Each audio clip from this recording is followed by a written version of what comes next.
Mr. Happy Living here, and I'm happy to be broadcasting from WYTV7 in the beautiful Queen City, Charlotte, North Carolina.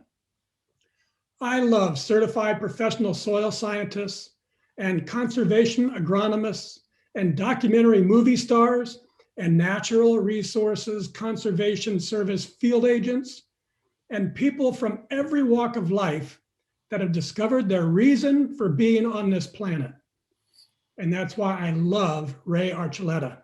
He's all those things, and he's on a great, big, bold, important mission to save our planet by healing the soil. Hey, Ray, welcome to the Something Significant show.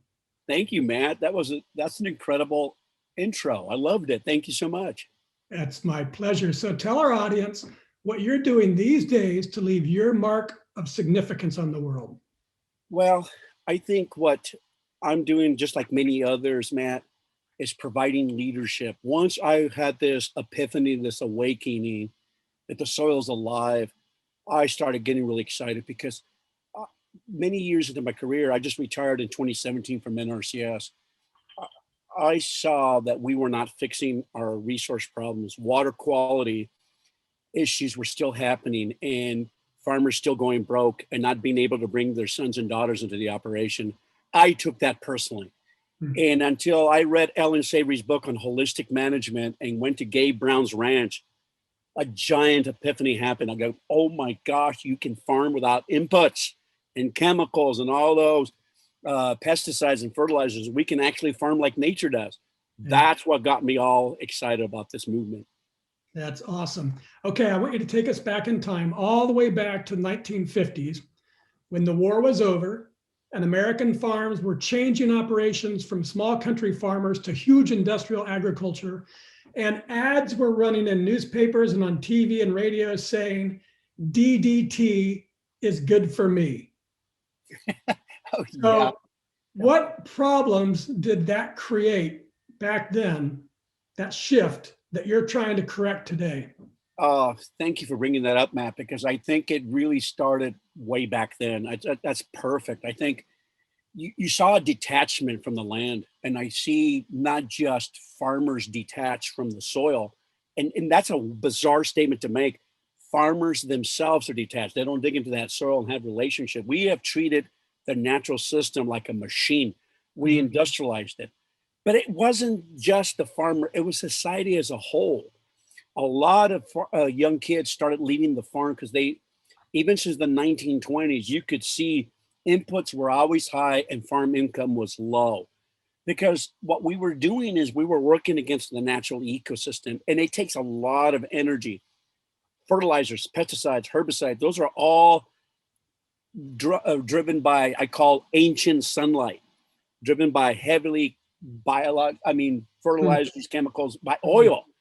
And so there was a mass migration leaving the farms because they saw parents work very hard, but there was no income. They couldn't even support the farm. Could barely support the one family, much less a daughter and son. So many societal issues was created back in that time in the 40s and 50s. Just had a mass migration leaving the farm. Okay, now let's look forward 10 or 20 years or so and tell us what your efforts to draw down carbon from the atmosphere and put it into the soil could mean for our farmers and our food and our planet, and frankly, for all of humanity. Thank you, Matt. I think sometimes we make it too complex. When I say the word carbon, Matt, most farmers would give you a blank stare in the face. Most Americans would give you a blank stare. They don't know what you're talking about, carbon. Right. I keep it very simple. Like Apple, they love to keep it simple. Put a living plant. They suck that carbon and turn it into this beautiful organic matter and feed microbes, life, facilitating life. I would love to see us go into this. Let's make America green again. Let's make the planet green again. And that's simple. If we make it working for the government, if we try to make it more complex than that, even using the word carbon, you just get a shading effect from producers. They don't know what you're talking about. But if you say, make it green, put a living plant, cover the soil because it's naked. I think that's an easier message because we know that plants will fix carbon and microbes will fix it. So my whole mission, if we can get the land covered before I pass away, oh my gosh, Matt, that would be phenomenal. To drive the United States and see nothing but green during the fall and spring, it would be beautiful. Yeah, I'm with you on that, Ray. So I define significance as doing things you love in places you love with people you love and creating something of value to others. Yeah. It's doing and it's giving, but you can't give from an empty cup. So yes. This is about you. What are your personal practices? Physical, mental, spiritual, financial, emotional? What things do you do to increase your capacity so you can take good care of yourself and your loved ones and still have plenty left over to give to others? Matt, you know what? That is such a profound, boy, you really loaded with awesome questions. Matt, one of the things for me is I've learned going down this journey, the issues we have is a spiritual problem. It's one of the things that I do is, my prayers and meditate. Those are some of the things that give me a driving force. And most people don't realize the Bible has a lot about ecology in it. So reading the Bible helps me deal with human nature, but it also teaches me about biomimicry. I tell people Job 12 is about biomimicry, mimicking life. The father of ecology says there's more ecology in the Bible than any other book.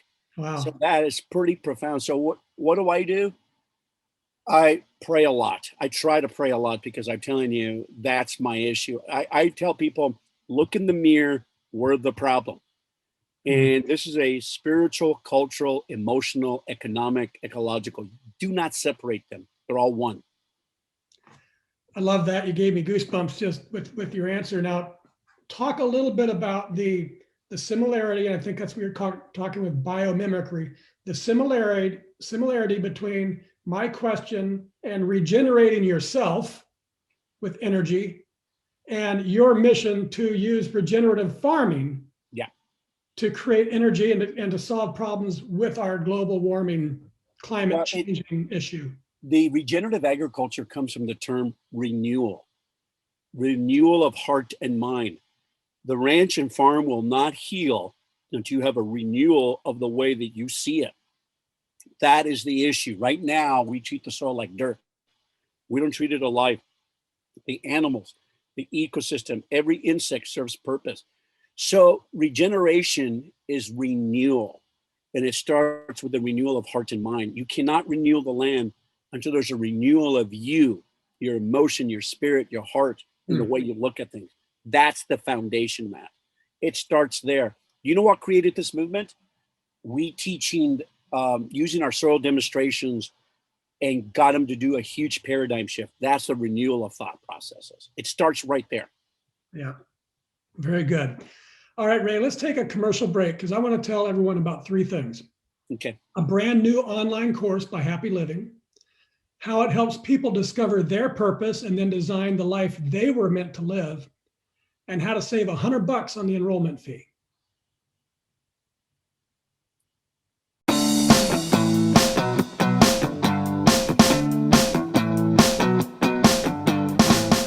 Mr. Happy Living here. I love good things made for good people. That's why I love Happy Living's online e-course. It's an 8-week-long deep dive into you and the inspired life you want to live. The life you were put here on this earth to live. The one that you and only you can live. 8 weeks of lectures and ideas and topics and supporting materials and powerful self-improvement tools. All designed for you. All designed to help you create the tools and the power and the confidence you need to discover your purpose and to discover the life you were meant to live and to feel incredibly inspired and motivated to decide you will live your life to its fullest. It's all designed to help you create the unique and distinct philosophy of you and your inspired life. Go to happyliving.com, select our e-course, and save $100 with promo code WYTV7. And for every enrollment, I'll donate another $100 to WYTV7. For $300 and about 30 hours, I promise you'll never, ever be the same again.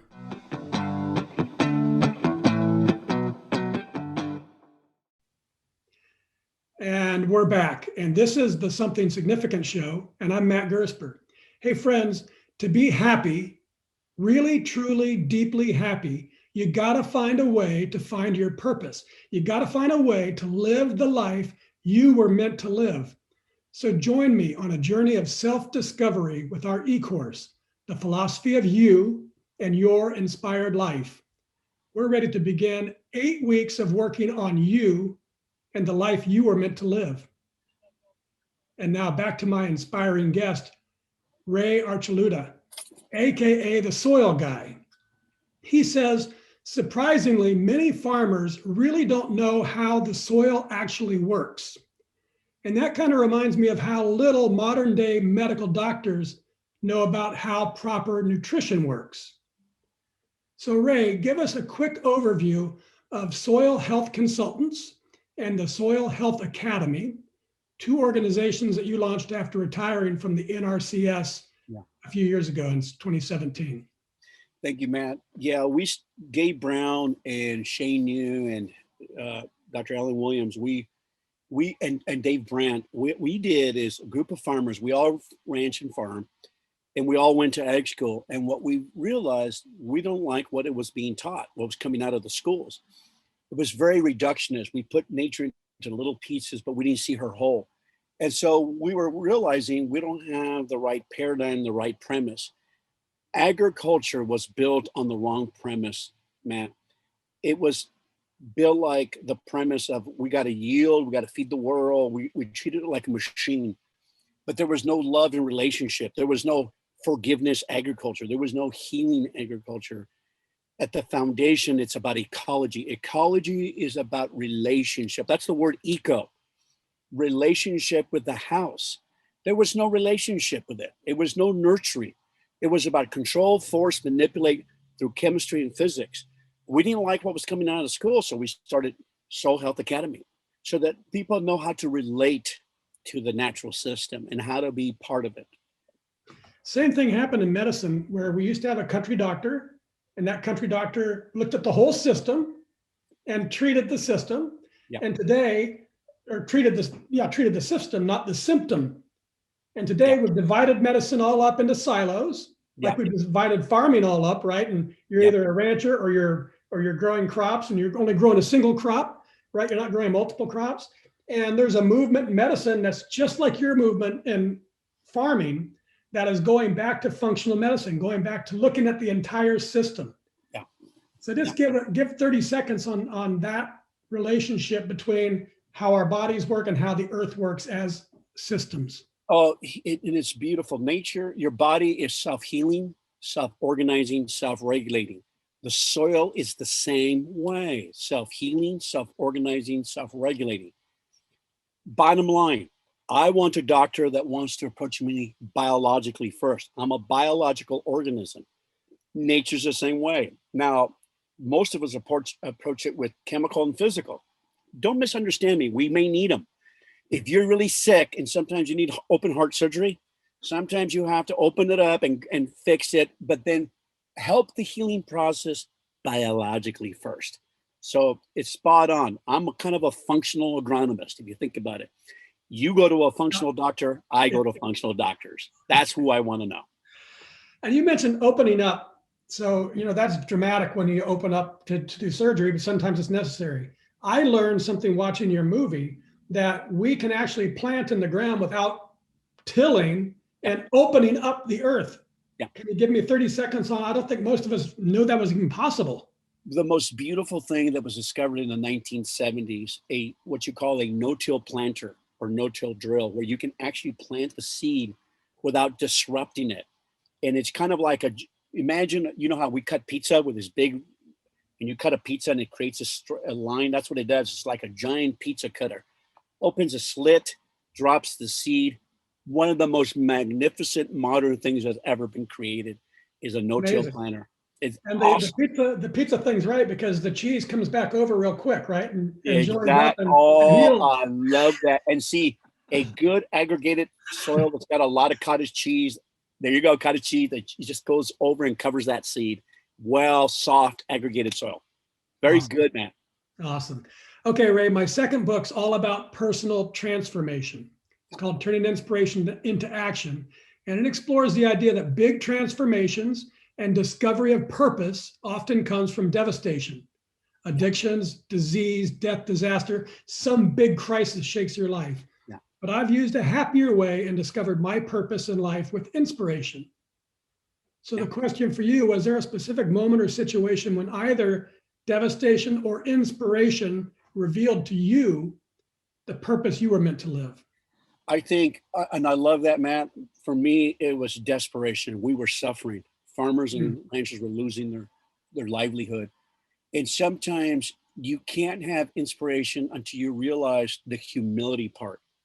You have to have some desperation and realize I'm failing. I need help.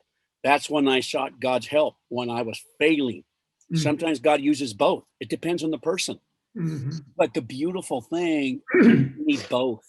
And so I learned through desperation, and then later we flow inspiration. And so both of them need it, I think.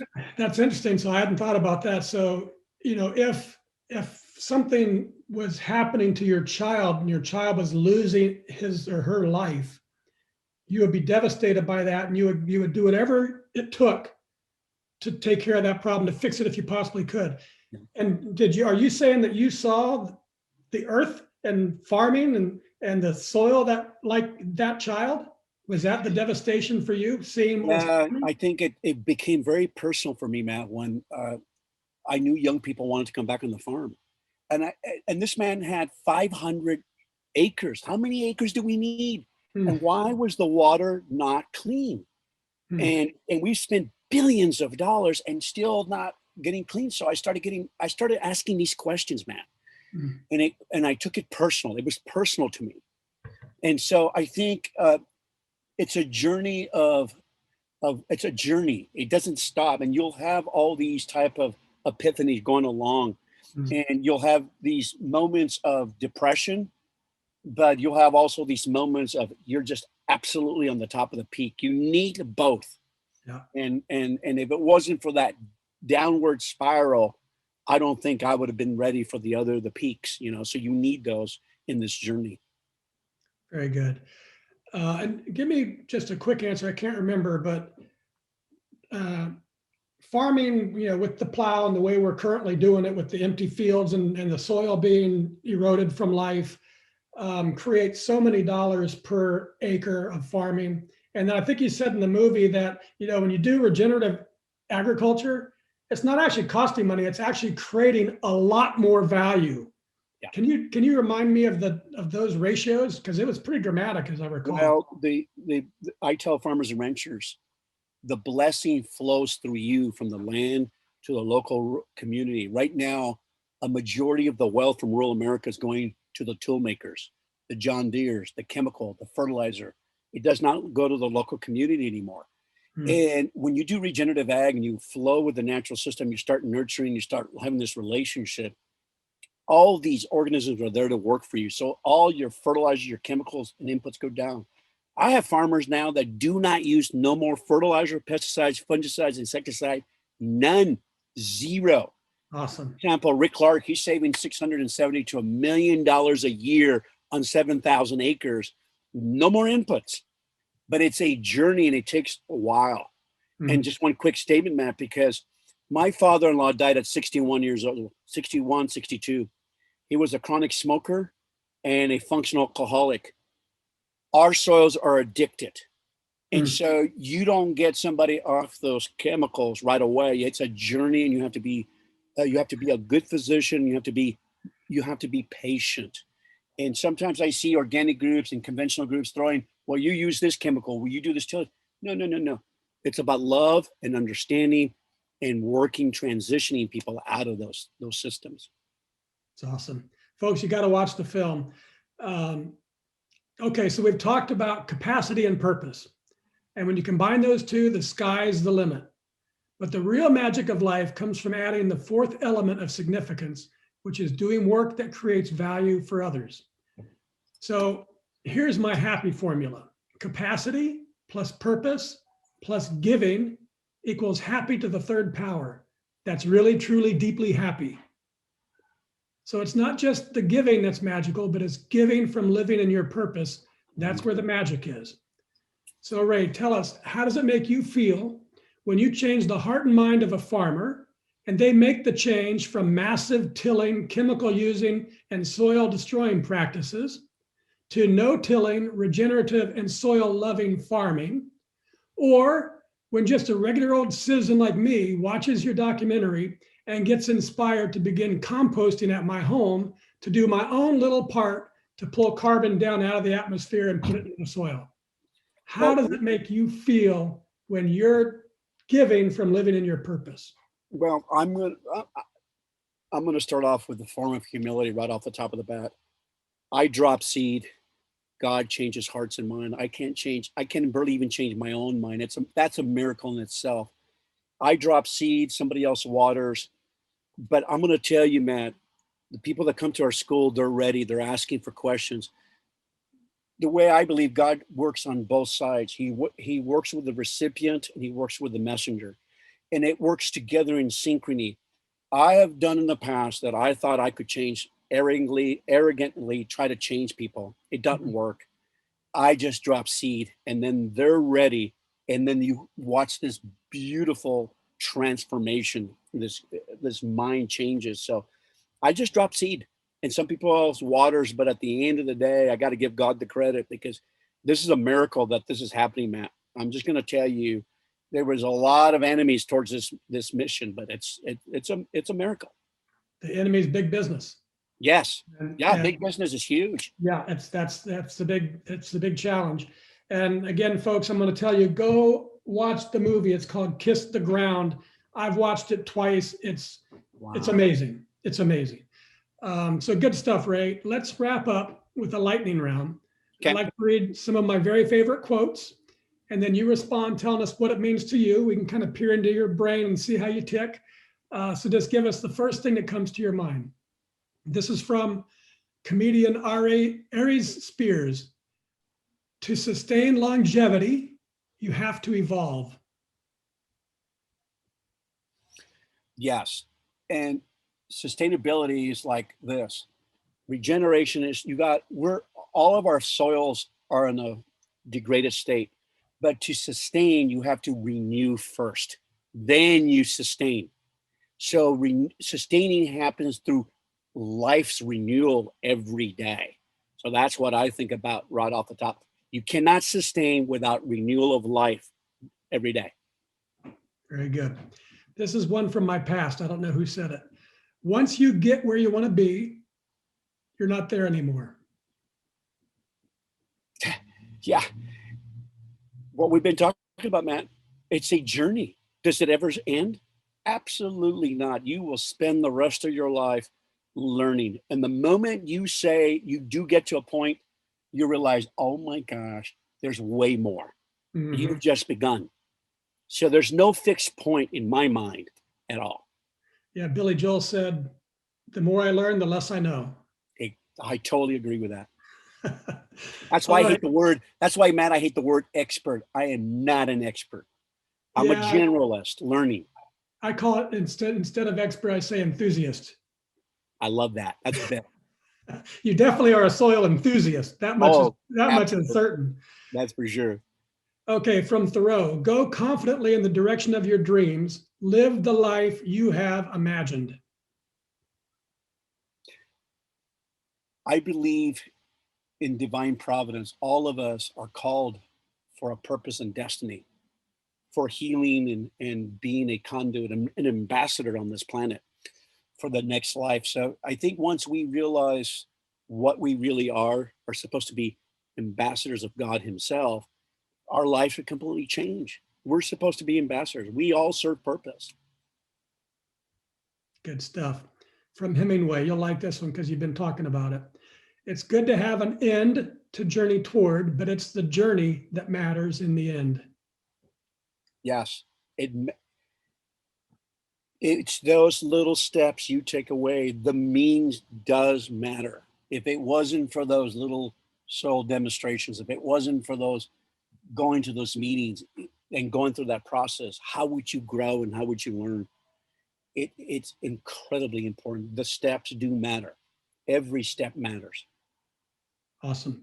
From Goff, whatever you can do or dream you can do, begin it. Boldness has genius, power, and magic in it. Begin it now. A person that is passionate, here's my thing. I've always said, one person can make a difference. I used to think that one person couldn't make a difference and I would just be positive. It's not true. We all can make a huge difference. The butterfly effect. Yep, 100%. Awesome. Okay, folks, now it's your turn to show a little love to our broadcast host.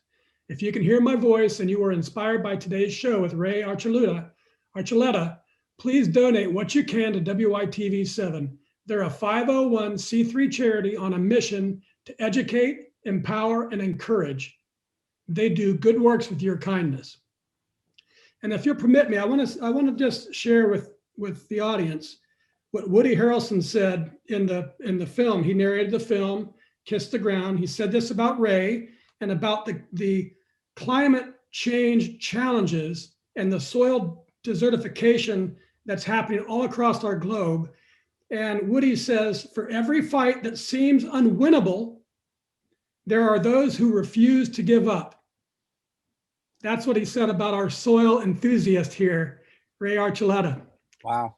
And Ray, I'm so very inspired by the simplicity and the power of your message in the film, Kiss the Ground, and by your expertise or enthusiasm, if you prefer, your experience and your tireless enthusiasm for soil health, and to your dedication to educating ranchers and farmers and foresters and the general public about how we really can save the earth by healing the soil. And I'm so happy that you brought your message of harnessing the regenerative power of the earth here to us today. Thank you so much for doing the important work you do to make the world a better place, and perhaps indeed to save the planet. Thank you, Matt. And thank you, Matt, for bringing the spiritual component, which people feel uncomfortable talking about, but they shouldn't. Those are all intimately connected. Thank you for doing that, Matt. So it's my pleasure. If you'd like to take a minute or two and share any parting remarks with our audience. Yes. At the end of the movie, we told Josh Tickle one thing. It said, Josh, Gabe Brown and I do not want to be part of the movie if it does not bring hope. Every time I saw an environmental movie in the past, it was depressing. People shut down. They don't know what to do. And Matt and Josh listened. It gave hope. And the way he set it up, it was absolutely beautiful. And two, we told Josh, I said, Josh, give animals the glory that they deserve. Cows are not the problem. We're the problem. It's how we managed our tools, the cows, and they're part of us. And so he left a very positive end of the movie that I was very, very proud that he gave hope. He gave animals the glory they deserved. And so, yeah, go please watch the movie, because it's a movie of awareness and it's a movie about giving hope. That's what I like about that. You also, you pulled it off without bringing politics into it. It was, it was really well done. It's not a political issue. It's a global mankind earth issue, and very, very well done. I'm glad you liked it, Matt. Yeah, thank you. So also I want to thank WYTV7 for hosting and promoting our show so we can keep interviewing inspiring guests like Ray and reaching folks out there ready to create their own extraordinary lives. A special thank you to our sponsors, The Philosophy of You and Your Inspired Life and Happy Living. Remember, I'll donate $100 for each and every enrollment for the entire month. So tell all your friends too. Go to happyliving.com, select our e-course, and enroll together as a group. And most especially, thank you, viewers and listeners. You'll find links to websites and social media and all things Ray Archuleta. Find him, friend him, join him on his mission to save the earth by healing the soil, by donating to his nonprofits, No Till on the Plains and the Soil Health Academy, and by telling everyone you know to see his must-see documentary, Kiss the Ground. It really is an amazing film with a message you need to hear. From me to you, dear friends, I love you and I want you to be happy. We do the Something Significant show to inspire you to live life to its fullest, to believe as I do that a better self is possible today and every day for the rest of our lives. That inspired life you've been dreaming about, I hear it calling you. It's calling you to be bold, to take action, to start moving along your path, the special one to your dream, your unique and distinctive journey, because that's where you're going to make your mark of significance on the world. Till next time, I'm Matt Gersper. You are awesome, and this is the Something Significant show. Good job, Matt. Thank you, Ray. Good job. It was great.